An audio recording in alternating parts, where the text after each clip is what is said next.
नमस्कार, आप देख रहे हैं पहाड़ टीवी और मैं हूं नवल खाली। चलिए बुलेटिन की शुरुआत करते हैं, लेकिन उससे पहले एक नजर आज की हेडलाइंस पर। गोविंद घाट से रवाना हुआ सिख तीर्थ यात्रियों का पहला जत्था, आज खुलेंगे कपाट। पौड़ी में भाजपा नेता की बेटी का मुस्लिम युवक से शादी के वायरल कार्ड पर सोशल मीडिया में मचा घमासान। चार धाम यात्रा को लेकर श्रद्धालुओं का उत्साह बरकरार, यात्रा ने तोड़े पुराने सारे रिकॉर्ड। उत्तराखंड की धामी सरकार वन भूमि पर लगातार हो रहे अतिक्रमण और अवैध कब्जों को लेकर एक्शन मोड पर है। लैंड जिहाद के खिलाफ सरकार ने प्रशासन के साथ मिलकर बड़ी कार्रवाई की और सैकड़ों अवैध मजारों और तमाम धार्मिक स्थलों को वन भूमि की जमीन से हटाने के बाद अब जंगलों में अवैध रूप से कब्जा कर रहे वन गुजरों को वन भूमि खाली करने के नोटिस दिए, तो वहीं वन गुजरों में इससे हड़कंप मच गया। आपको बता दें कि सैकड़ों की संख्या में डोईवाला लच्छीवाला वन क्षेत्र के विभिन्न जंगलों में रह रहे गुजरों ने वन विभाग लच्छीवाला के कार्यालय में आकर अपना रोष जाहिर करते हुए कहा कि हमारी कई पीढ़ियां इन जंगलों में रह रही हैं और हम लोग वन अधिनियम के कानूनों के तहत जंगलों में निवास कर अपना जीवन यापन कर रहे हैं, लेकिन शासन प्रशासन के लोग हमें अतिक्रमणकारी बताकर हमें जंगल खाली करने के नोटिस दे रहे हैं, जो कि वन गुजरों के साथ अन्याय है। वन गुजरों ने लच्छीवाला वन क्षेत्र अधिकारी घनानंद उनियाल से मुलाकात कर अपनी समस्याओं से अवगत कराते हुए वन कानूनों के तहत जंगलों में रह रहे गुजरों को न हटाने के लिए ज्ञापन सौंपा है। नाराज तो नहीं है, लेकिन बस ये है कि हम 1910 से हमारी 5वीं पीढ़ी स्टार्ट हो गई है, तब से हम लोग रह रहे हैं और हम लोग जो है इसी चीज़ के लिए आए हुए हैं कि भाई हम अतिक्रमण में नहीं आते हैं, ना ही हमने कोई अतिक्रमण किया हुआ है। हम 2006 में जो अधिनियम आया हुआ है, वन अधिनियम जो आया हुआ है, स्पेशली गुजरों के लिए आया हुआ है कि कम से कम जो लोग जहाँ रह रहे हैं उनको वहाँ से परेशान ना किया जाए, हटाया ना जाए। और 2011 में हम लोगों ने हमारे हक में जो है हाईकोर्ट का फैसला आ चुका है कि हमारा पुनर्वास किया जाए। स्टेट गवर्नमेंट को ये चीज़ लिखी गई है, बोली गई है, तो वही तो हम कह रहे हैं कि हमें पुनर्वास करें, जो कि हाईकोर्ट ने ऑर्डर दिए हुए हैं स्टेट गवर्नमेंट को, लेकिन उसमें हमें पुनर्वास करने की बजाय हमें बार बार अतिक्रमण का नाम देके हमको परेशान किया जाता है। हम तो कह रहे हैं हमारा पुनर्वास कर दो। जी जी जी, हम उस पर अपनी बात रखने आए हैं कि हमने अतिक्रमण नहीं किया हुआ है। हमारी 5वीं पीढ़ी स्टार्ट हो गई है यहाँ पे, हम अतिक्रमण में कैसे हो सकते हैं? हम कोई आज ही 2-4 साल से तो यहाँ नहीं रह रहे ना। हम अपना जो भी मतलब प्रशासन का भी हम आदर करते हैं, लेकिन हम पहले तो इसी तरीके से आराम से हम अपना मैटर सॉल्व करने की कोशिश करेंगे, नहीं तो फिर दरवाजे तो कोर्ट के सबके लिए खुले हुए हैं। हम अब सही ढंग से जाएंगे और अपना जो है अपनी बात वहाँ रखेंगे। स्टैंप है, ना ही किसी सेक्शन की बात की गई कि लोगों को हटाने के लिए। यहाँ जो हम लोगों ने वर्किंग प्लान देखे हैं आर्काइव डिपार्टमेंट से और FRI डिपार्टमेंट से, तो हमें यहाँ के गुजरों का जो प्रमाण निकला जिनको हटाने की बात की वो 1903 का लगा, जिसका आज प्रत्युत्तर के रूप में हम लोग पेश कर रहे हैं। साथ हम लोगों ने आज जो है सामूहिक रूप से एकत्रित होकर दिए गए जितने भी नोटिस है उनका एक जवाब बनाकर जो है आज हम शांतिप्रिय तरीके से माननीय वन क्षेत्र अधिकारी को दे रहे हैं, और उसमें सभी जितने भी नई गाइडलाइंस है, शासन की जितनी भी पॉलिसियाँ हैं और साथ में जो माननीय न्यायालय द्वारा दिए गए निर्देश है विशेषकर वन गुजरों को लेकर, उसकी प्रतिलिपि और उसका रेफरेंस हम लोग दे रहे हैं।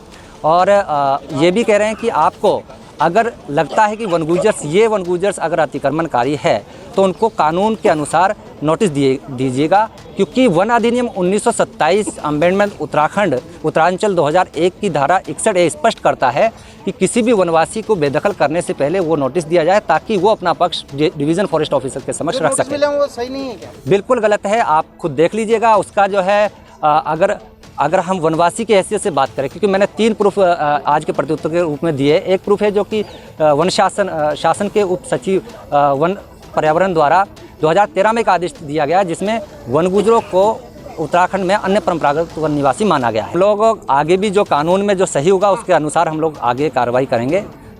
गुजर जो है ये वनों में रहते हैं और वन गुजरों ने अपने डेरों के अतिरिक्त जो है बिना परमिट वाले कुछ गुजर ऐसे हैं कि जो वन भूमि में अतिक्रमण करके रह रहे हैं, तो अतिक्रमण हटाने का शासन से आदेश हैं। उन्हीं आदेशों के क्रम में जो है हम अतिक्रमण हटाने के लिए पहले हमने नोटिस दिए हैं और समय सीमा समाप्त होने के बाद उनको वहाँ से अतिक्रमण हटा दिया जाएगा। कितने नोटिस जारी किए हैं? कितने ऐसे वन गुजर? ये करीब 60 नोटिस हमने अभी जारी किए हैं गुजरों को, और उसके बाद अभी और भी चिन्हित किए जा रहे हैं, और जो भी प्रक्रिया होगी अभी जो है 5 दिन के बाद शुरू होगी। ये लोग अभी वार्ता रखने आए थे सर, क्या वार्ता हुई? वार्ता रखने के लिए आए थे, जरूर ये अपना पक्ष रख रहे हैं। ये कह रहे हैं कि हमें भी सुना जाए, हमने इनकी बात सुनी है, लेकिन गुजर ये कह रहे हैं कि अतिक्रमण जो है उनका नहीं है और जो अतिक्रमण होगा वो उसको स्वयं ही खाली कर देंगे, वो इस पक्ष में है। पूरे उत्तर भारत में लगातार आंधी तूफान आ रहा है, जिसकी खबरें लगातार सामने आ रही हैं। वहीं लक्सर नगर क्षेत्र के देहात क्षेत्रों में भी सड़कों पर जगह जगह पेड़ गिरे हुए दिखाई दिए। वहीं कई होल्डिंग्स भी जमीनों पर गिरे हुए पाए गए। इतना ही नहीं बल्कि सड़क मार्गों पर व्यापारियों की विद्युत तारें भी पेड़ों के गिरने और आंधी तूफान के कारण टूटी हुई थी। हाईकोर्ट नैनीताल द्वारा नगीना कॉलोनी लाल कुआं से अतिक्रमण हटाने के आदेश को जारी करने के बाद हरकत में आए जिला पुलिस प्रशासन में उपजिलाधिकारी हल्द्वानी मनीष कुमार और एसपी सिटी हरवंश सिंह के नेतृत्व में नगीना कॉलोनी क्षेत्र में अतिक्रमण हटाने की कार्रवाई शुरू की गई। आपको बता दें कि नगीना कॉलोनी के लोगों और तमाम राजनीतिक दलों के प्रतिनिधियों ने शुरुआत में भारी विरोध प्रदर्शन किया, जिसके बाद पुलिस ने हल्का बल प्रयोग कर दर्जनों प्रदर्शनकारियों को गिरफ्तार कर लिया। ये माननीय उच्च न्यायालय नैनीताल उत्तराखंड के निर्देश के क्रम में ये नगीना कॉलोनी लाल कुआं का अतिक्रमण हटाया जा रहा है, जिसमें जिला पुलिस, आरपीएफ और हमारी जीआरपी है और इसके रेलवे प्रशासन के अधिकारी भी हैं, उपस्थित हैं यहाँ पर। सबकी मौजूदगी में ये जो अतिक्रमण है इसको हटाया जा रहा है और ये माननीय उच्च न्यायालय के निर्देशों के क्रम में आज सुबह से अभियान चलाया गया है, जिसमें हमारे नैनीताल पुलिस के 3 गजेटेड अफसर, राजपत्रित अधिकारी, जिले के 7 एसओ इंस्पेक्टर और 1 कंपनी पीएसी, इसके अलावा महिला पुलिस, महिला सब इंस्पेक्टर्स इस अभियान में लगाए गए हैं। कुछ लोगों को, जो लोग विरोध कर रहे थे, उन लोगों को यहाँ पर हटाया गया है मौके से। और सर ये पूरी कब तक कार्रवाई संभावना कितनी कब तक हो जाएगी? इसमें जो रेलवे प्रशासन है उसने 4 जेसीबी दी हैं और वो लगातार कार्य कर रही हैं। इसका समय तो निर्धारित नहीं बताया जा सकता कितना समय लगेगा, लेकिन मुझे लगता है कि शाम तक अच्छी कार्रवाई होगी। किसी अराजक स्थिति से निपटने के लिए क्यों धार्मिक स्थल भी है, तो उसको लेकर के पूरी पुलिस हर स्थिति से निपटने के लिए जिला पुलिस पूरी तरह से तैयार है और सबको सबके कार्य और दायित्व बांटे गए हैं और सब बहुत अच्छे से काम कर रहे हैं। महिलाओं ने बट वृक्ष सावित्री की पूजा अर्चना के साथ व्रत रख अपने पतियों की दीर्घायु की कामना की। आपको बता दें कि रामनगर में बिंदेश्वर महादेव मंदिर में महिलाएं एकत्रित हुई, वहीं भक्तिभाव में लीन होकर उन्होंने पूजा अर्चना की। आपको बता दें कि पंडित महेश जोशी ने बताया कि सावित्री का व्रत पतियों के लिए रखा जाता है, उनकी सुरक्षा और उनकी दीर्घायु की कामना की जाती है। उन्होंने बताया कि बट के पेड़ में व्रत के दौरान कलावा बांधकर पूजा अर्चना की जाती है। हिंदू धर्म में बट सावित्री की पूजा का अपना अलग ही महत्व है। भाजपा के पूर्व नगर अध्यक्ष भावना भट्ट ने कहा कि रामनगर शहर और गाँव की दर्जनों महिलाओं ने व्रत रखा है, पूजा भी सामूहिक रूप से की है। पंडित जी, आपका शुभ नाम क्या है और क्या है ये आज विषय हुआ है पूजा पाठ का, बताइए। मेरा नाम महेश जोशी है जी। मैं श्री सिद्धेश्वर महादेव मंदिर का पुजारी हूँ जी। मुझे आए हुए 20 वर्ष यहाँ पर हो चुके हैं, मतलब पूजा पाठ करते हैं, और मैं 20 वर्ष से सावित्री का पूजन इसके वर्ष के नीचे करते हुए आ रहा हूँ। और हमारे जो है यह बट सावित्री का व्रत सौभाग्य को प्राप्त देने वाला, सौभाग्य को बढ़ाने वाला, और साथ ही इसके साथ सत्यवान और सावित्री की कथा जुड़ी हुई है, जिसमें कि सावित्री ने अपने संकल्प से जो है अपने यमराज से अपने पति के प्राण वापस लेके आई थी। और महिलाएं जो है इसी प्रकार महिलाएं भी जो है अपने अपने पति की दीर्घ आयु की प्राण रक्षा करने के लिए जो इस व्रत को का संकल्प लेती है, और इस व्रत को करने से सुखद और संपन्न दाम्पत्य जीवन की प्राप्ति होती है। और बट सावित्री का व्रत संपूर्ण परिवार को एक सूत्र में बांधे रखता है, इसलिए इस व्रत को किया जाता है। आज ये बट पूजा कार्यक्रम है, क्या कहना है आपका? बट पूजा कार्यक्रम हमारे अपने पति की दीर्घायु के लिए व्रत रखा जाता है।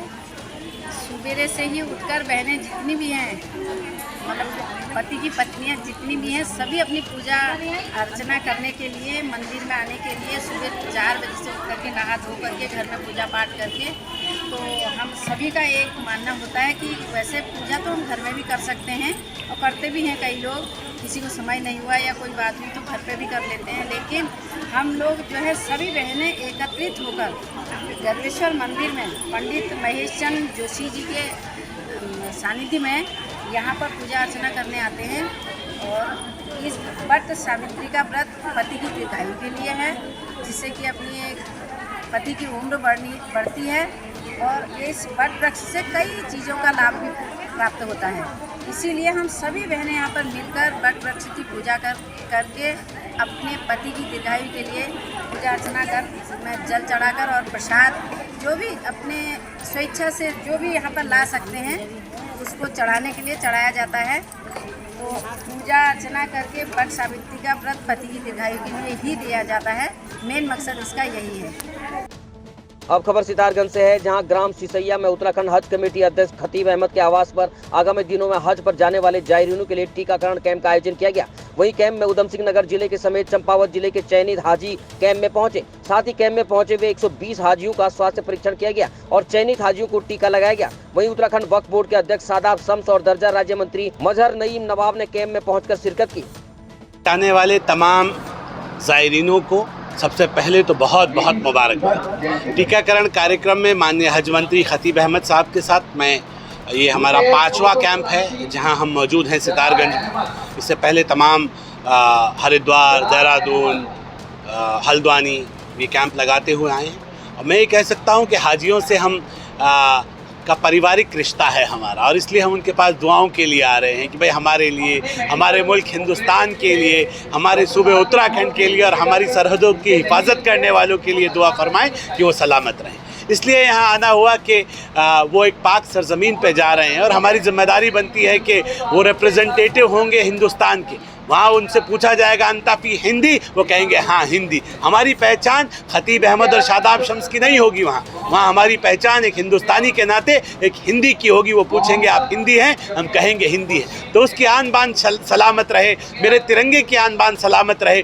उसके लिए जो जो हम अपने लोगों को समझा सकते हैं वो समझाया जा रहा है और दुआओं की दरख्वास्त की जा रही है। एक बार दिल की गहराइयों से तमाम जाने वाले हाजियों को जो हज के लिए जा रहे हैं, उनके परिवारों को, सबको बहुत बहुत मुबारकबाद। हज कमेटी के बहुत खूबसूरत इंतज़ाम माननीय हज मंत्री खतीब अहमद साहब द्वारा किए गए हैं और बहुत शानदार अरेंजमेंट्स किए गए हैं। व्हाट्सएप ग्रुप्स बनाए गए हैं वहाँ, क्योंकि ईमो वर्क करता है, व्हाट्सएप वर्क नहीं करता।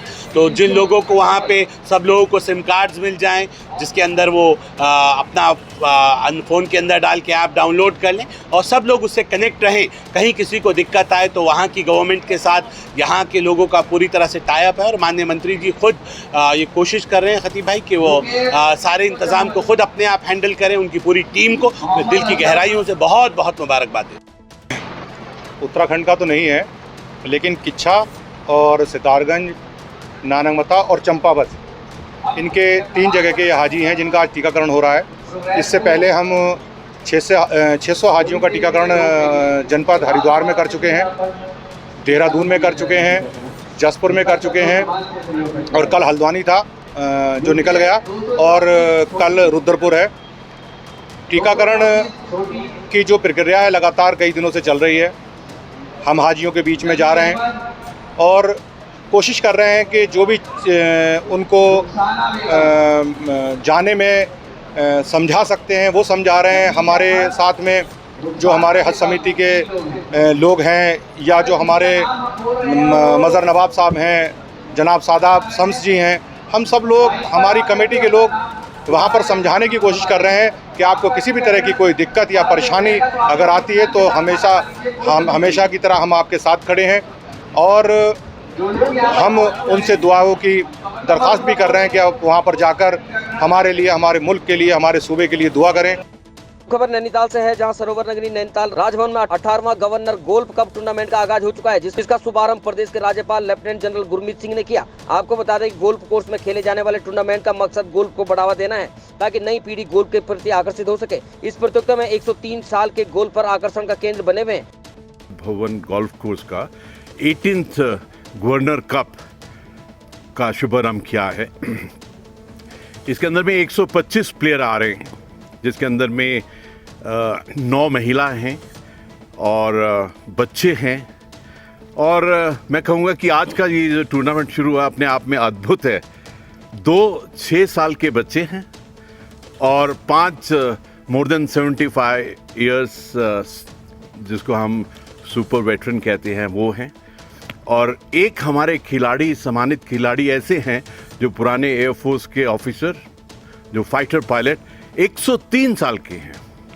मैं कहूँगा कि इन सब का इकट्ठा होना ही अपने आप में एक अलग ही कीर्तिमान है। ये जो गोल्फ कोर्स है 200 एकड़ में है और अपने आप में एक अलग ही अद्भुत गोल्फ कोर्स है। इसको हम सब की जिम्मेवारी है कि उत्तराखंड के, नैनीताल के इस अति सुंदर गोल्फ कोर्स का नाम पूरे दुनिया में शामिल होना चाहिए। मैं तो कहूँगा कि दुनिया के जितने भी गोल्फर्स हैं वो यहाँ पे आएँ आनंद उठाएं। चंपावत के सुप्रसिद्ध पूर्णागिरी धाम में काली मंदिर के पास अचानक एक दुकान में आग लगी, जिसकी सूचना काली मंदिर पर तैनात पुलिस कर्मियों ने तुरंत भैरव मंदिर पुलिस चौकी को दी। आनंद फानंद में पुलिस कर्मियों के साथ फायर ब्रिगेड का दस्ता घटनास्थल के लिए रवाना हुआ। आग की सूचना मिलते ही दर्शन करने वाले तीर्थ यात्रियों को भैरव मंदिर पर रोका गया। फायर ब्रिगेड के जवानों ने घटनास्थल पर पहुंचकर स्थानीय लोगों की सहायता से आग पर काबू पाया गया। नशे की जड़ पर लगातार प्रहार करते हुए भटवाड़ी क्षेत्र में उत्तरकाशी पुलिस द्वारा बड़े भूभाग पर पैदा की गई अफीम और भांग की खेती को नष्ट किया गया। जिले में फल फूल रहे अवैध नशे के कारोबार और अफीम, भांग, नशीले पदार्थों की खेती के खिलाफ उत्तरकाशी पुलिस ने सख्त रुख अपनाया हुआ है। पुलिस उपाधीक्षक ऑपरेशन प्रशांत कुमार के नेतृत्व में उत्तरकाशी पुलिस टीम मंगलवार को चौकी भटवाड़ी क्षेत्र के एक बड़े भूभाग पर उगाई गई प्रतिबंधित अफीम और भांग की खेती नष्ट की गई। देखिए, जो माननीय मुख्यमंत्री का जो ड्रग्स फ्री देवभूमि मिशन जो चल रहा है 2025 तक, उसी के तहत जो उत्तरकाशी पुलिस ने कल जो है उत्तरकाशी पुलिस की टीम ने सारी गांव के ऊपर छानियों में 32 नाली भूभाग पर पैदा की गई अफीम व लगभग 63 नाली भूभाग पर पैदा की गई भांग की खेती को नष्ट किया है। ये जो हमारी कार्रवाई है पिछले 10 दिन से चल रही है। इस तरह की कार्रवाई हमने थाना धरासू में, थाना मोरी में और थाना पुरवला में भी की गई है। वहाँ पे लगभग 300 नाली ज़मीन पर पैदा की गई जो अवैध अफीम की खेती नष्ट की गई है। ये कार्रवाई जो है उसी की आगे की कार्रवाई है। इसके अलावा एक और कार्रवाई की है कल पुलिस ने थाना मोरी में। रैंडम चेकिंग के दौरान एक व्यक्ति जिसका नाम प्रहलाद सिंह है, उसके कब्जे से 506 ग्राम अवैध अफीम बरामद की गई है और उसको जो है जेल भेजा गया है। ये जो अवैध अफीम जिसकी बरामद की गई है, इसकी कीमत जो है करीब 2 लाख रुपए है।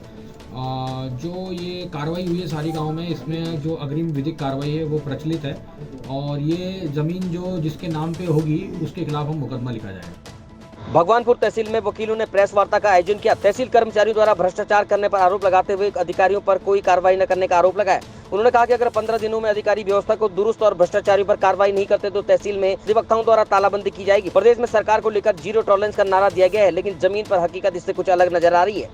1496 बाद संख्या 4/5/2022 इसमें नियत दिनांक थी।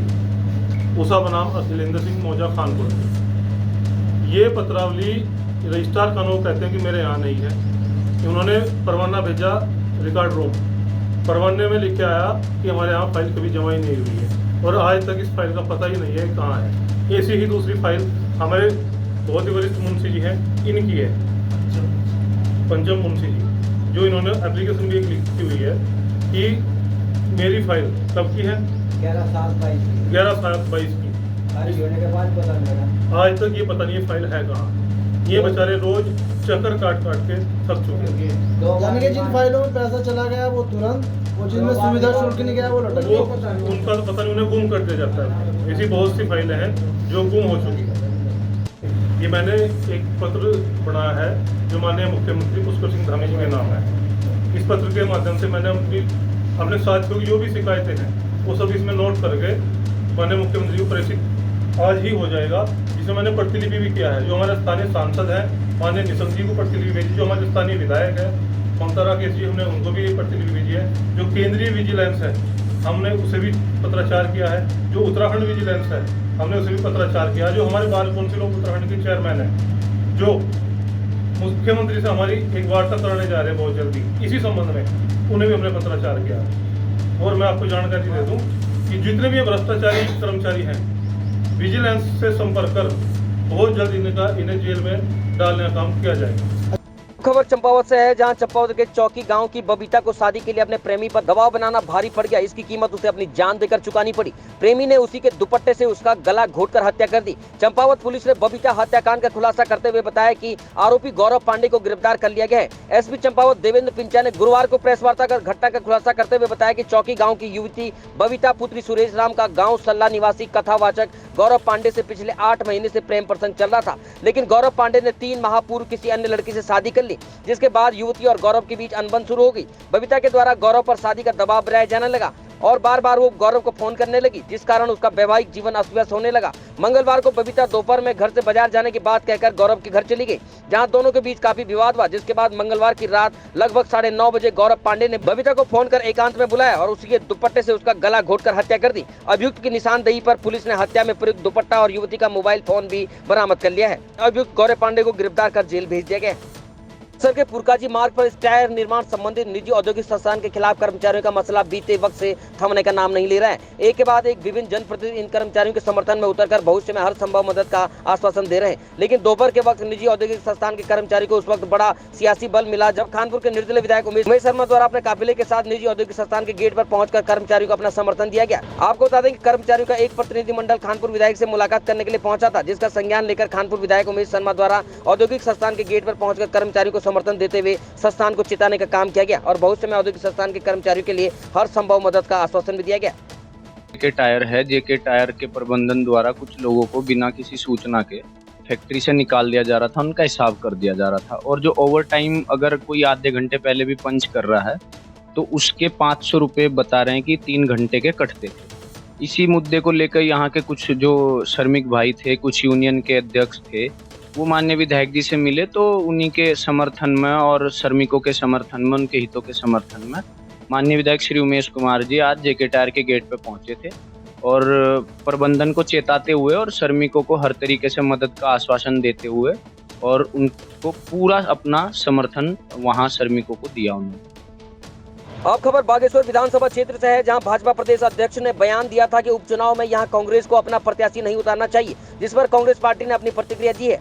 आपको बता दें कुछ ही समय पहले उत्तराखंड के कैबिनेट मंत्री चंदन रामदास का असमय निधन हो गया था, जिसके बाद यहां पर अब उपचुनाव होने हैं। समाचार पत्रों के माध्यम से महेंद्र भट्ट का आया है कि कांग्रेस पार्टी को वहाँ अपना कैंडिडेट नहीं उतारना चाहिए। कैंडिडेट तो आपको नहीं उतारना चाहिए महेंद्र भट्ट जी, क्योंकि जो हाल आपने चंदन रामदास जी का किया, उनकी मौत के ऊपर भी प्रश्न चिन्ह उठ रहे हैं कि आपकी सरकार की ओर से उनको कोई मदद नहीं मुहैया कराई गई जब उनका स्वास्थ्य बिगड़ रहा था। वहीं जो सल्ट के जगदीश के साथ किया गया और उत्तरकाशी में मोरी में आयुष के साथ किया गया, ये दोनों दलित जाति के थे और इस पर आपकी पूरी सरकार, पूरा शासन प्रशासन मौन रहा। ऐसे में दलित समाज तो एक तरफ आपसे नाराज़ है ही, बागेश्वर की जनता में भी आपके खिलाफ एंटी इनकम्बेंसी अपने जोरों पर है। तो कहीं ना कहीं अगर देखा जाए तो चुनाव में प्रत्याशी तो आपको नहीं उतारना चाहिए। भारतीय किसान यूनियन ने हरिद्वार में किसान नेता ऋषिपाल अम्बावता के नेतृत्व में एक कार्यक्रम का आयोजन किया, जहां उत्तराखंड प्रदेश अध्यक्ष के तौर पर सर्वसम्मति से किसान नेता भूपाल सिंह चौधरी को चुना गया। वहीं हरिद्वार जिला अध्यक्ष के तौर पर चौधरी सागर सिंह को चुना गया। साथ ही गोल्डी चौधरी को मंडल अध्यक्ष मनोनीत किया गया। आपको बता दें कि किसानों के बड़े संगठन किसान यूनियन के राष्ट्रीय अध्यक्ष ऋषिपाल अम्बावता ने जानकारी देते हुए बताया कि आगामी 10 जून से 12 जून तक 3 दिवसीय महासम्मेलन हरिद्वार में होने जा रहा है, जिसमें देश के सभी राज्यों के किसान यहाँ जुटेंगे। आपको बता दें कि उत्तराखंड में पहली बार श्रीनगर गढ़वाल के रहने वाले भूपाल सिंह चौधरी को भारतीय किसान यूनियन में उत्तराखंड में अपना अध्यक्ष नियुक्त किया गया है। इस मौके पर भूपाल सिंह चौधरी ने कहा कि उत्तराखंड में अंकिता हत्याकांड, जोशीमठ आपदा पीड़ितों को न्याय की मांग, उत्तराखंड में भर्ती घोटालों की सीबीआई जांच न होना, इन सारे मामलों में तानाशाह सरकार की वजह से न्याय नहीं मिल पाया है। भूपाल सिंह चौधरी ने कहा कि भारतीय किसान यूनियन अब उत्तराखंड के इन सभी बड़े मुद्दों पर लड़ाई लड़ेगी।